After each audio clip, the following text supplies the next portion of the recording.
আসছে কোরবানি ঈদে শাকিব খানের তুফানের সঙ্গে প্রতিদ্বন্দ্বিতা করবে আরিফিন শুভর নীলচক্র। তুফান সিনেমার ঘোষণার পর থেকেই সিনেমার হাইপ ছিল অনেক বেশি।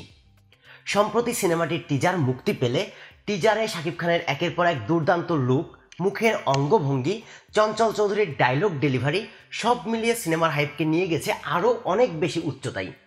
দুই বাংলা মিলে তুফান সিনেমার জয় জয়কার ধ্বনি। এই তুফানের সঙ্গে একই ঈদে প্রতিদ্বন্দ্বিতা করবে আরিফিন শুভর নীলচক্র। প্রতিদ্বন্দ্বিতায় কতটা টিকে থাকতে পারবে নীলচক্র, তারই উত্তর খোঁজার চেষ্টা করব এই ভিডিওটিতে। সমসাময়িক একটি গল্পকে কেন্দ্র করে পরিচালক মিঠু খান তৈরি করতে চলেছেন নীলচক্র। সিনেমাটির অ্যানাউন্সমেন্ট পোস্টার প্রকাশ করার পরই দেখা যায় রক্তের সঙ্গে প্রযুক্তির এক মিশেল। পোস্টারটি দর্শক মনে বেশ আগ্রহ তৈরি করে।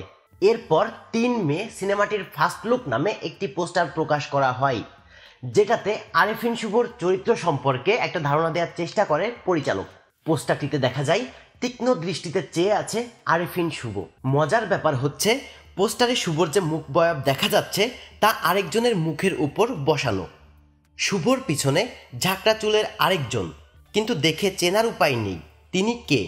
তবে কি অন্য লোকে ধরা দিবেন আরিফিন শুভ? মোটেও তা নয়। উত্তর বের করে জানা গেছে আরিফিন শুভর পিছে ঝাঁকড়া চুলের উনি বর্তমান সময়ের জনপ্রিয় সঙ্গীত শিল্পী বালাম। প্রিয়তমা সিনেমার প্রিয়তমা গান দিয়ে কামব্যাক করা শিল্পী বালাম। এই সিনেমাটিতে গানে কণ্ঠ দেওয়ার পাশাপাশি অভিনয়েও দেখা যাবে বালামকে।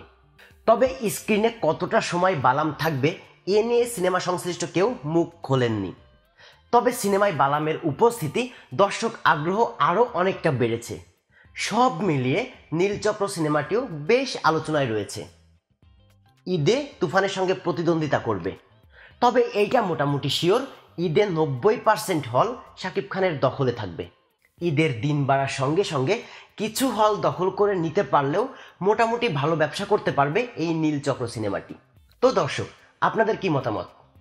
প্রতি ঈদের মতো এবার ঈদেও অনলি শাকিব খানের তুফান, নাকি তুফানের পাশাপাশি ঈদের আরও একটি হিট সিনেমা হবে নীলচক্র? আপনার কি মতামত জানাবেন কমেন্ট বক্সে। ভিডিওটি ভালো লাগলে লাইক করবেন। বিনোদন জগতের নিত্য নতুন নিউজ পেতে চ্যানেলটি সাবস্ক্রাইব করে পাশেই থাকবেন। ধন্যবাদ।